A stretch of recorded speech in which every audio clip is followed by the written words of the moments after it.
So, okay, right, ready, let's go. Okay, so as mentioned, we are going on to the applications part, and this is where all the questions are and will be on, right? Will be most of the graduation questions. They almost never just ask you individually what this is. So there are many types of satellites around. We can classify them by their functions, right? So you have GPS, you have weather satellites, and you have those that scientific research that looks for gravity, gravitational field, that looks into the outer space, right? The Hubble telescope. So these of them by type.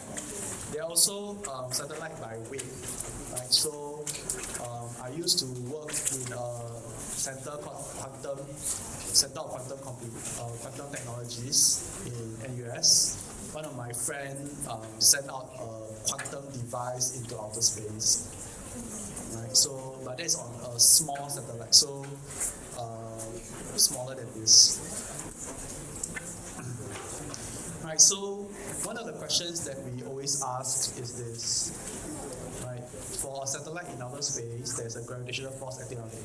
Why does it not fall immediately to Earth? And what's the answer? It's because it is doing circular motion. That means the object has a velocity.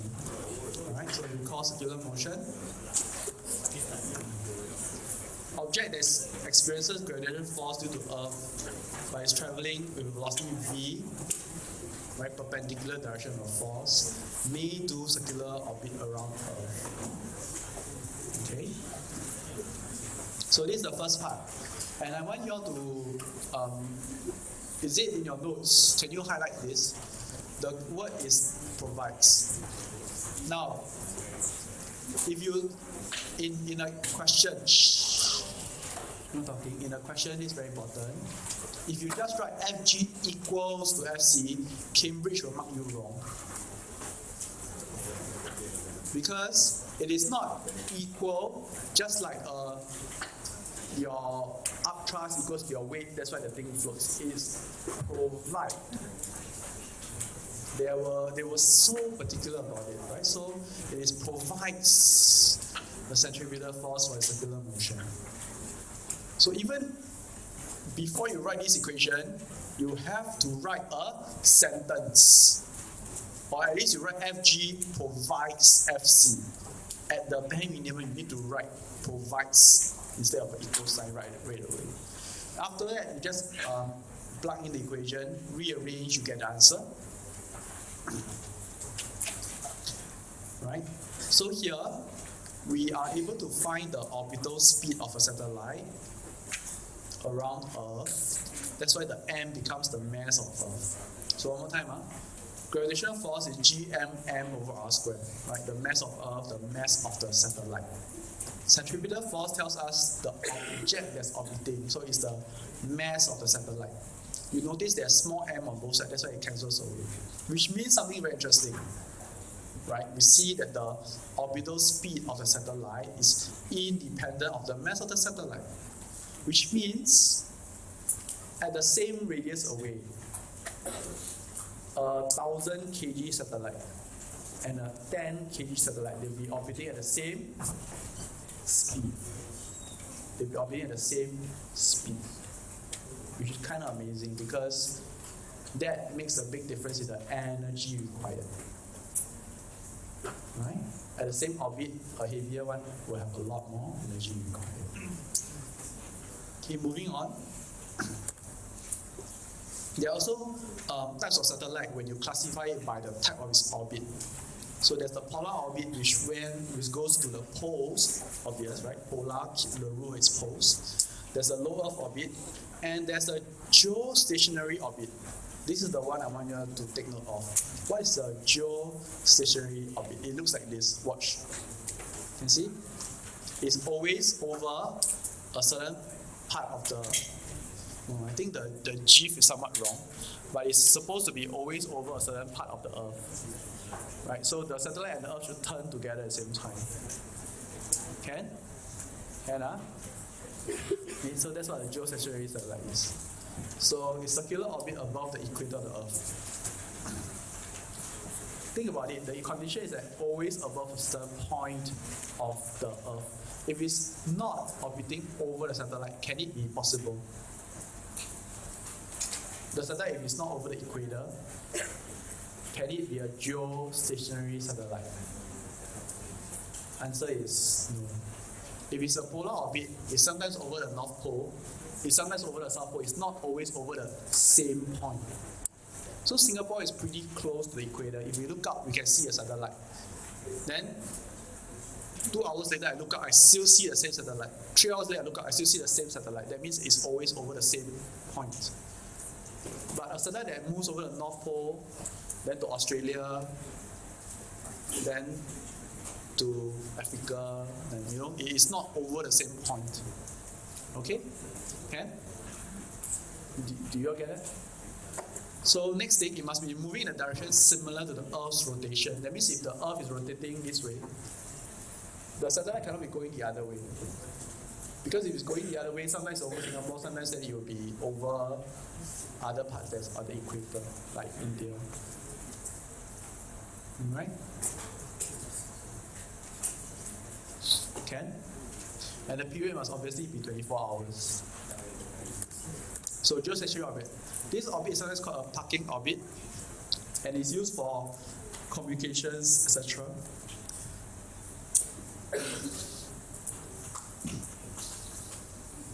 Okay.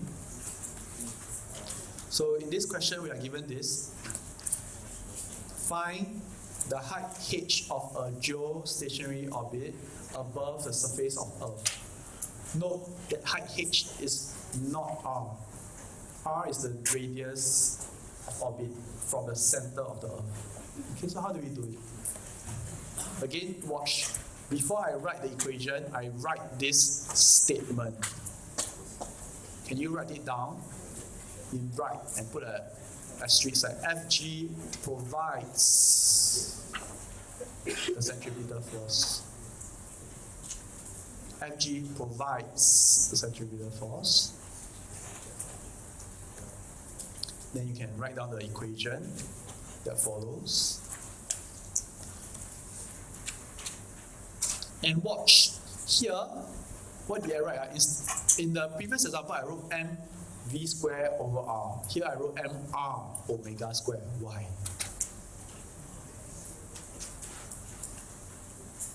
Because if I use mv squared, do I know the velocity of the satellite? I don't know. In fact, that is question B. But why do I use omega? Because I know that the period must be 24 hours. Using omega is 2 pi over period. But if you learn circular motion well, you will know that omega is 2 pi over period. So using this equation allows me to find that. Okay, so omega is 2 pi over t. Then you rearrange, you sub in, you should be able to find this, which is, you get this. Right, m goes away. Small m, the mass of the satellite, goes away here. This one also goes away. You bring the r down, become gm over r cubed. Then omega becomes this. Okay. Rearrange, you get this for the radius. You plug in, you get this value. And this value is always the same for all geostationary satellites. Can you see? Because the mass of the Earth is always constant, the period is always constant, g is a constant, 4 pi squared is also always a constant. So r must always be this value. That means all geostationary orbit satellites are at this value. Okay, Ken? So, but we are not asked to find r. We are asked to find height h. Okay? So do you know the radius of Earth? Did we give it to you? Yes. So take the difference. Answer is this. Okay? This is the value of h. then V naught comes easily. The parking orbit is just the equation I gave you.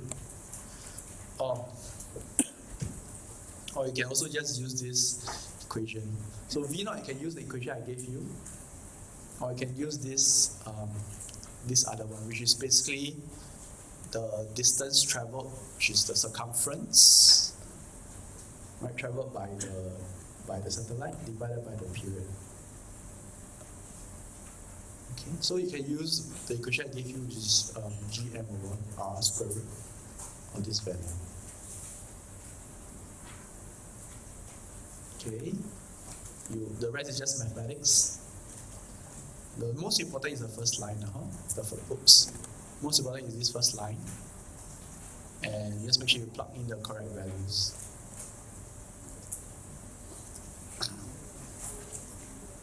Any questions?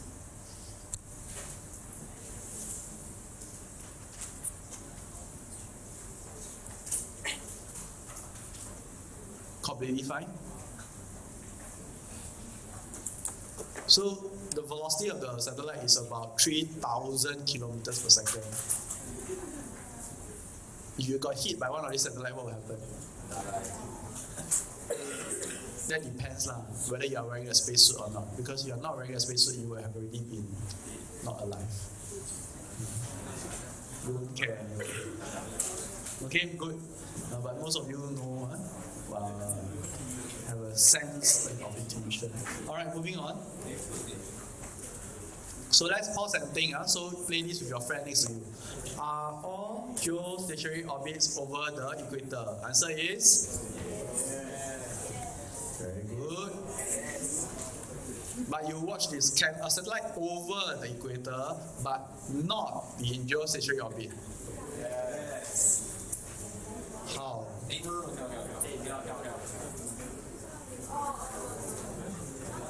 Yes or no?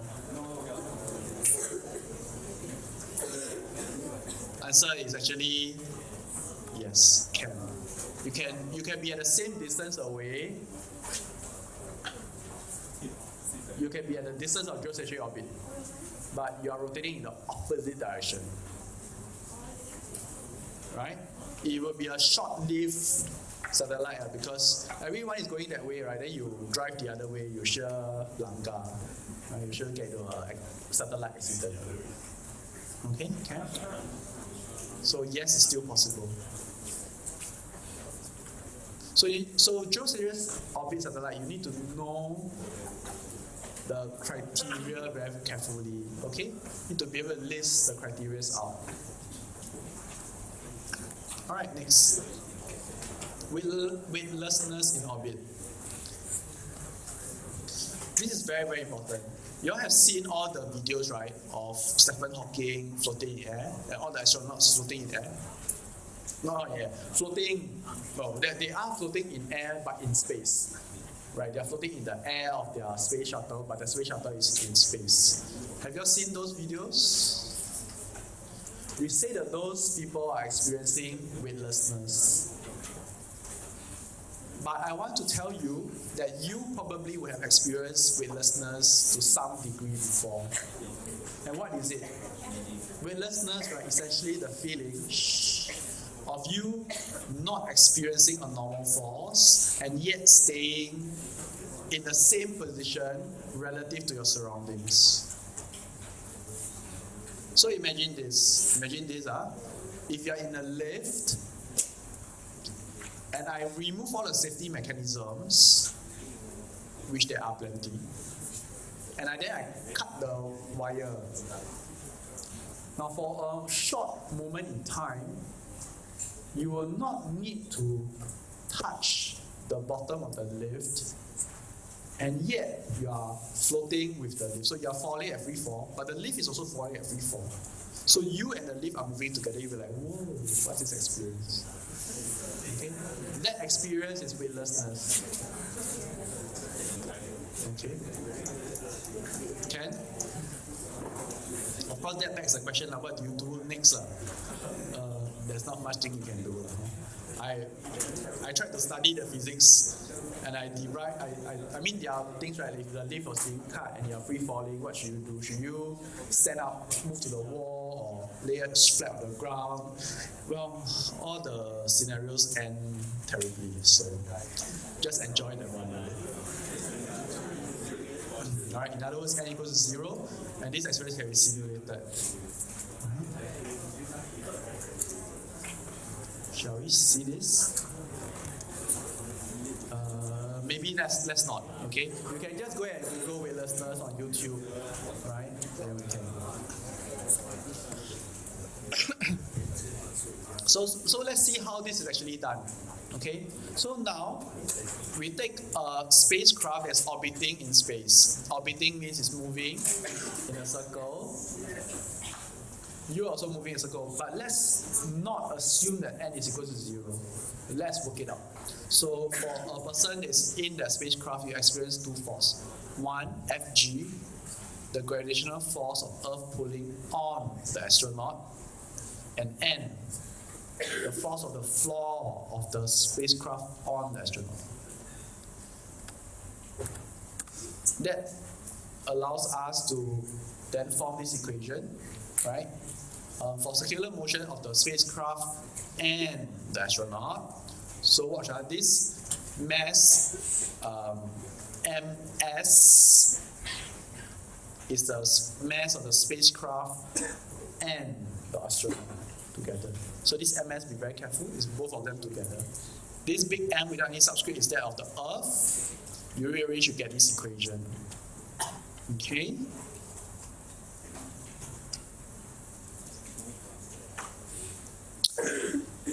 Then we now consider the circular motion on the astronaut. The resultant force will be this. It will be the gravitational force minus m equals to mr omega squared. So here the small m is the mass of the astronaut. So from 1, you can sub in, right? The equation. You can see that r omega square equals to gm over r square. Right, this equation, the r omega square, because the radius that the astronaut himself is going around Earth and the omega square of him is the same as the radius of the spacecraft and astronaut and the omega square of the spacecraft and astronaut. So you can sub that in. Once you sub it in, you realize that the left and right hand side are actually equal when n is equal to 0, which is our condition for weightlessness. Means he doesn't need to exert any force. The floor doesn't need to exert any force on the astronaut for the astronaut to be orbiting around Earth.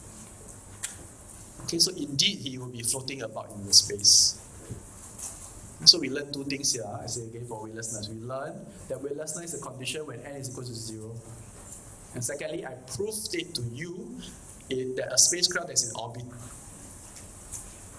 and the astronaut is in orbit. The astronaut will then experience weightlessness. A spacecraft that's launching to space, the astronaut will not experience weightlessness. Okay? So it's only when it's in orbit. Okay, moving on. Ooh, results came first. Alright, Kepler's third law. Is it too fast? A bit fast. Anything you're not sure? Okay, now it's a bit fast. I think I'm about on time. What do you have questions on? Everything.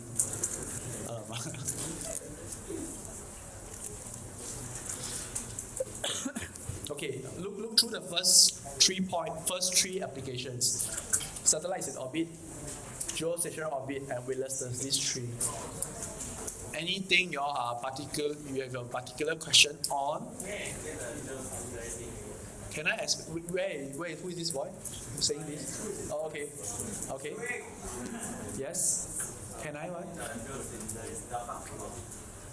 The geostationary orbit again. Which part of it are you not too sure? Parking orbit. It's just a name. No, I don't know his question, don't laugh. Okay, just explain about What's a geostationary orbit? Okay, so one more time. A geostationary orbit, right, is when the satellite is always over a certain point on Earth. So assuming this is a sphere. My head is a sphere. Okay, my head is a sphere. This is where I clown around, right? And I'm rotating. And there's a satellite above my nose. Okay? If I'm rotating this way, and the satellite follows my nose, where I close my eyes, I open, it's still in front of me. I close my eyes, I open, it's still in front of me. It's always over the same position. That is a geostationary orbit. But this is not a geostationary. I watch again. If it's doing this is not a geostationary orbit. Okay? It just happens that the only big thing that is roundish is my head. Okay, don't laugh. Or this. Right? It's not geostationary. Okay? So it must follow the rotation of the Earth. Any other questions on geostationary satellites?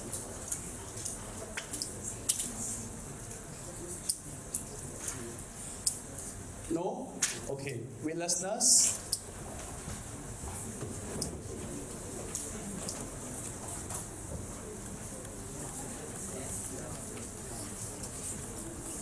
Okay.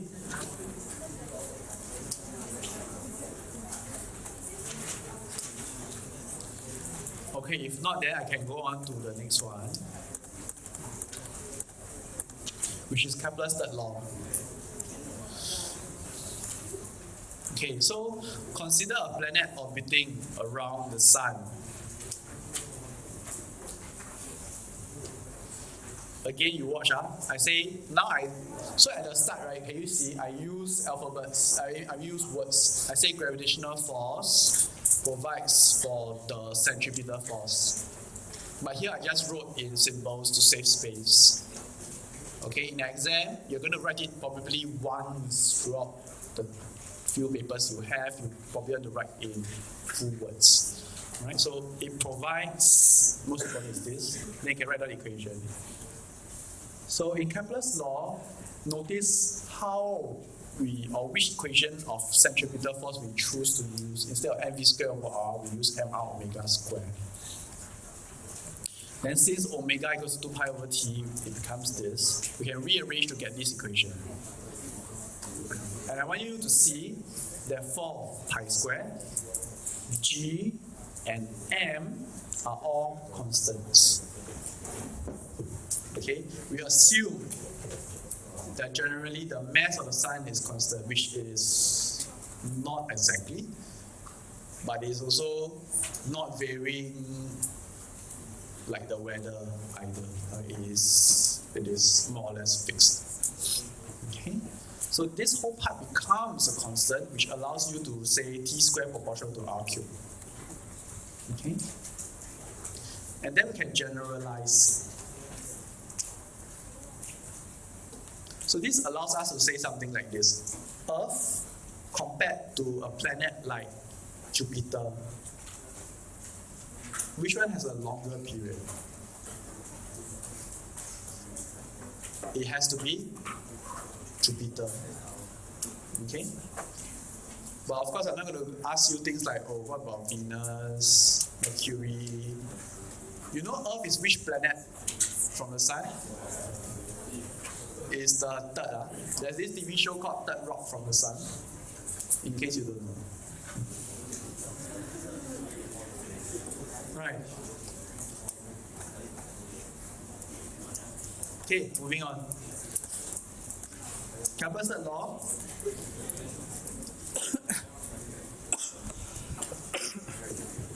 Can also be applied to the moons of a planet. Why do you not apply to Earth's moon? Well, there's only one moon, so you can't really compare. But if you compare to a planet with multiple moons, you can also apply this idea. Okay? You can apply this to Earth and its system of satellites and the Moon. So Moon itself cannot, but if you compare to both the satellites and the Moon, yes.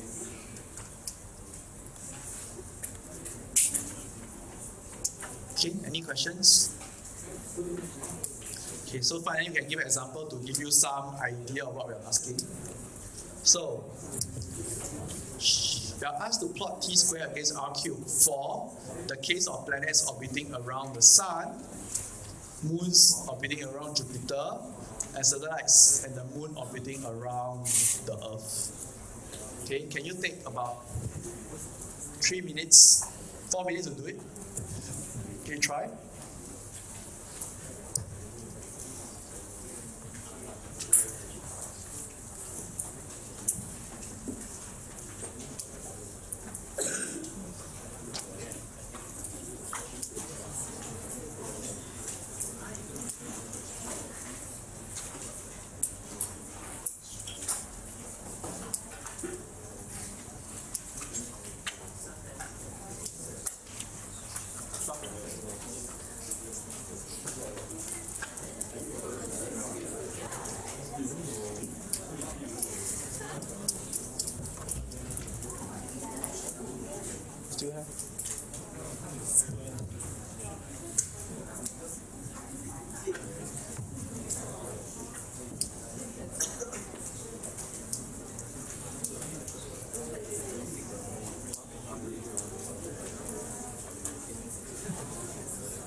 time is up.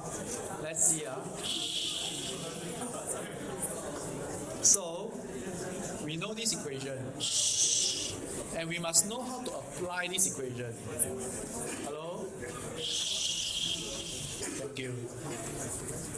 In this equation, you will see that the period of anything orbiting around a larger mass m at a certain distance r will follow this equation where the period square equals to a constant times r cubed. Okay? And m is the mass of the object that is being orbited around by. That means m is a heavier object in the center. Or must I say, massive object in the center. So, if you look at a t square versus r cubed, you must essentially plot a straight line for all three of them. Correct? Because 4 is a constant, pi square is a constant, g is a constant. M's, there are 3 different m's, but each of them must be a constant. So you actually get 3 lines. 1, 2, 3. And you see that the smaller the mass, the steeper the gradient. The mass of the Earth is smaller than that of Jupiter, smaller than that of the Sun. Okay? So the slope is 4 pi squared gm of the Sun for this line. And all of them must go through 0. Can you label the 0 very carefully? Right. I forgot to do it, but can you label in a 0?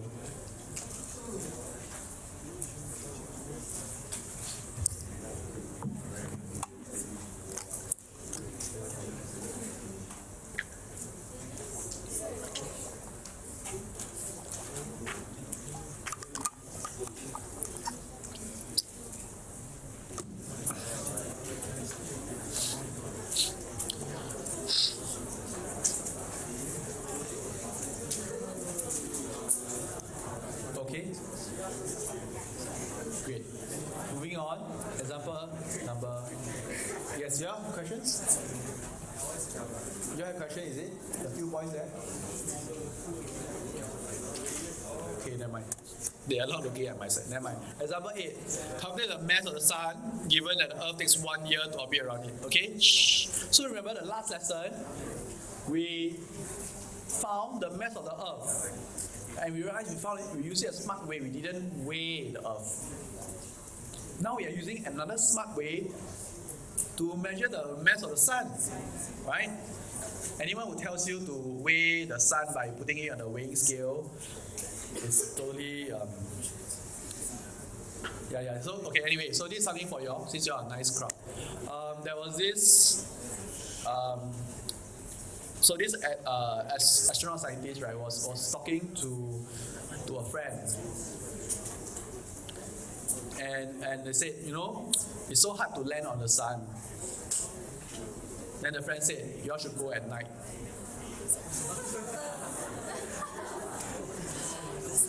It's so hard to land on the Sun because it's too hot.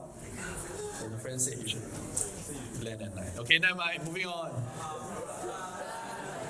Okay. So calculate the mass of the Sun given that the Earth takes 1 year to orbit around it.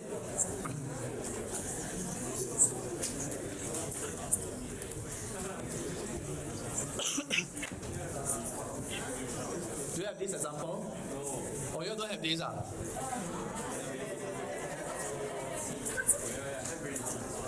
I give it to you already. I give it already, right? So, I give you perspective. The mass of the Sun is 10 to the power of 30 kg, more or less. Earth, we found it previously. How much? 10 to the power of 15. Mass of Earth 15. Mass of Earth, we found it in the previous example. 24, right? It's about 1,000,000 times smaller than that of the Sun. Okay, it's about 1,000,000 times smaller than that of the Sun. Okay. Any questions? Then can move on to the most challenging question, right?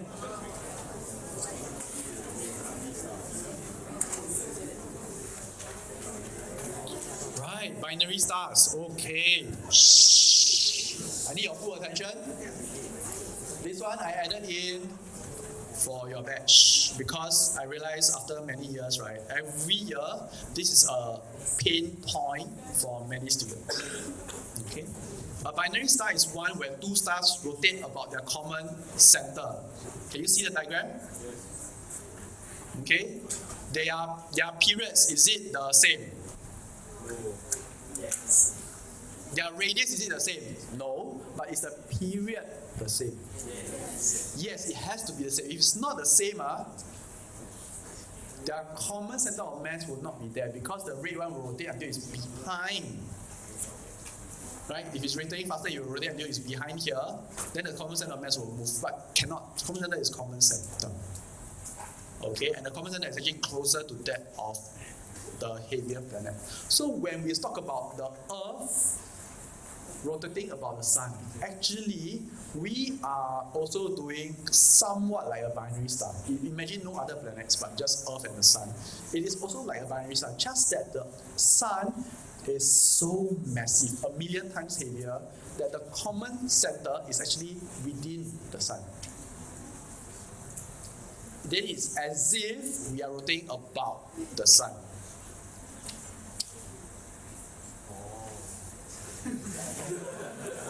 Okay. And the second thing that you must notice for this is that the gravitational force on each other is the same. The Earth will attract onto the sun as much as the sun attracts back onto the Earth by Newton's third law. Okay.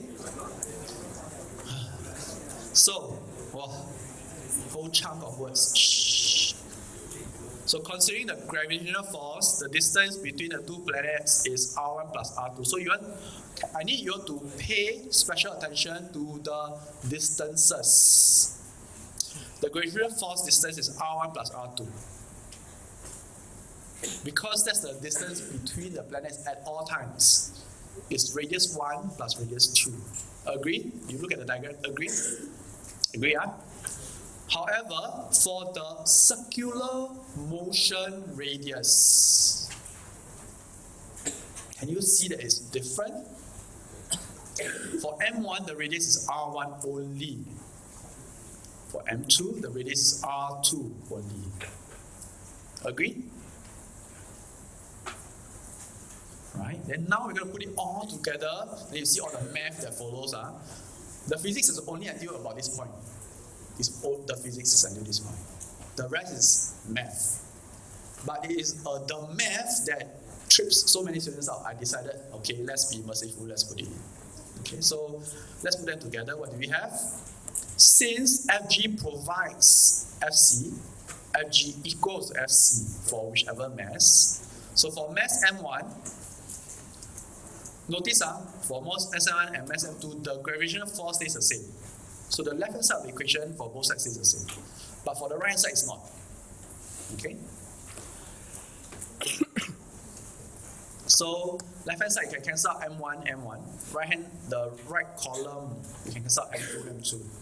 And you get this kind of equation. Then we add equation 1 to equation 2.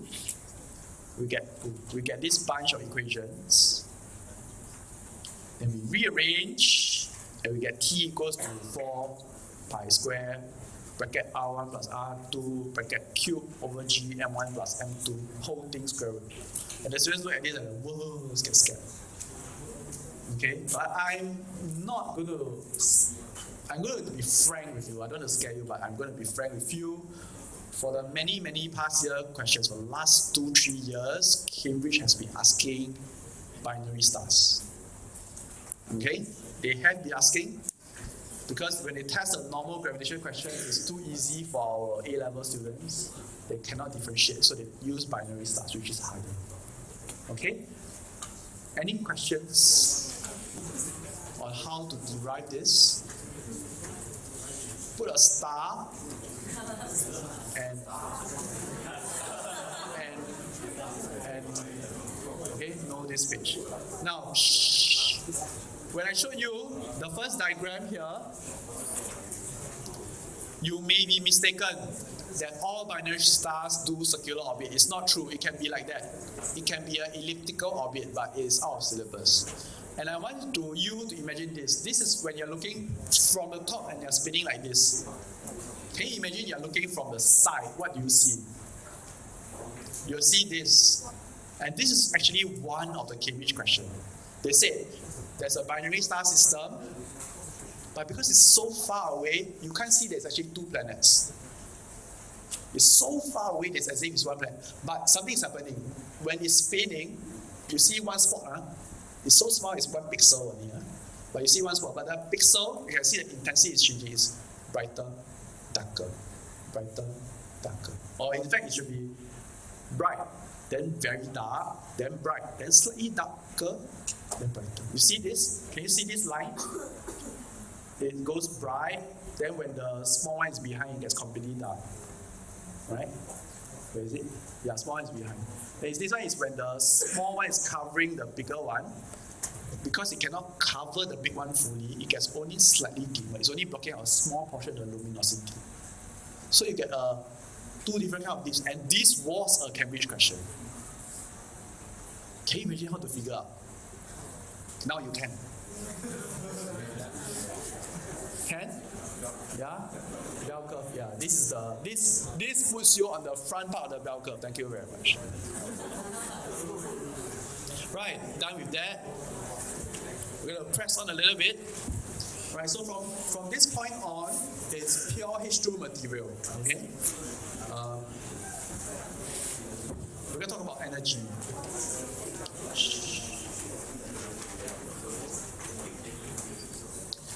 Energy. Because of the gravitational force between two bodies, there will be gravitational potential energy. Right? My bottle has a gravitational potential energy. You have a gravitational potential energy because of the attraction force to Earth. Okay? Can? Cause and effect. Okay? But you can also say if something experiences a gravitational potential energy, it must also be experiencing a gravitational force. It must be true. Alright? So this is the definition, and it's very important. So let's go through it slowly. We take infinity to be 0. Then the gravitational potential energy at a certain point is the work done by an external agent. In bringing a test mass from infinity to that point without a change in kinetic energy. This is one of the most conceptual definitions you have. Okay, so you better learn it. Until now, all your definitions are pretty easy. So let's go through it slowly. There are 3 bodies here, or 3 objects here. There's the central mass that is providing the gravitational force. Or rather, the central mass, there's a core that we imagine like this, and there's a test mass. We imagine a test mass at infinity. If I release the test mass, what will happen? The test mass will fly into the central mass, and smash into it. Agree? Because it gets attracted, it goes faster and faster and faster and faster, and smash into the central mass. Agree? Okay. Now, to prevent it from smashing into the central mass, I apply the third person, the external agent. I apply a force that points upwards, away from the direction it's moving. So this is the central mass. This is the test mass, which is very small, that's moving in. And I apply an external force to prevent it from going in, like that. So I move from infinity, where the energy is 0. Yes. And that is defined as the potential energy of this object at this point. Again, at this point, the GP is 0 of this object. I move in. It reaches this point. The GP of the object at this point is the work that this hand has done. Okay? Yes, so is it negative? Very good question. Yes, it is. Very good. Hence, you get a negative one. Because the force is in the opposite direction of the movement. Very good. That's why you define it to be negative. Which also gives us this conclusion, which is amazing.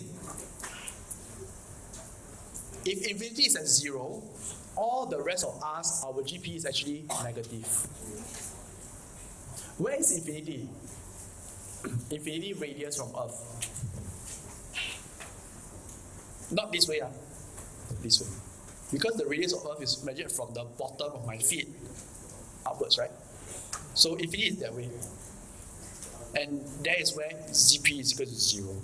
Where we are now, we are bounded to Earth. So anything that has a gravitational potential energy that is less than 0 is bounded to certain objects. All of us, our GP is like negative. We are trapped on Earth. Not that we want to be outside, but Earth is pretty good for now. Although there's a lot of science that says that if we don't explore other planets, we are doomed as a species because we will run out of resources. Okay? So, there you go. Right, and notice this. What is this? Small r is for radiuses bigger than that of the radius of the Earth. Alright. So this one page is very, very difficult. And I hope you all can memorize this. No, I hope you must memorize this. I hope you all can understand it clearly. Okay? Right, so you will be able to draw a graph like this until the radius of Earth. Notice we don't talk about the gravitational potential energy within Earth.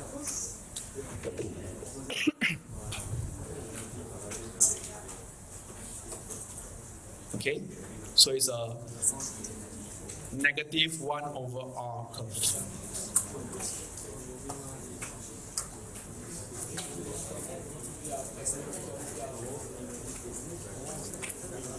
Any questions? Right, and on the surface of Earth, we have a GMM over capital R, the radius of the Earth. So we have one specific potential energy for an object on Earth. So now I need to ask you a question. You have no question, I ask you a question. Is this GPE you are measuring any different from the GPE you measured in work energy power 2 topics before? The answer is actually no difference.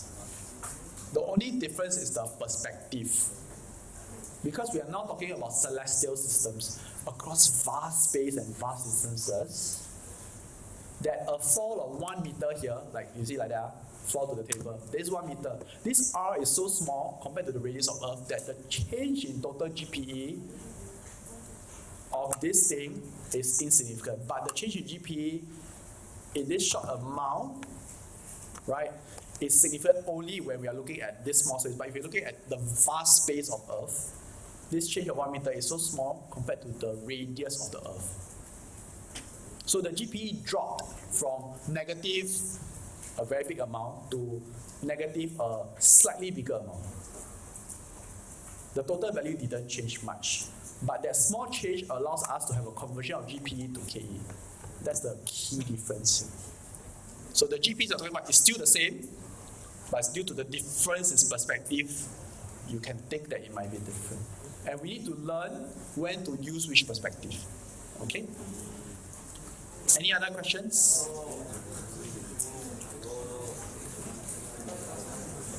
Right, this is what we have done, well mentioned. Negative sign implies the gravitational field. Negative implies the bound by gravitational field of Earth. U is okay. We'll stop here. Right. Thank you very much. See you next time.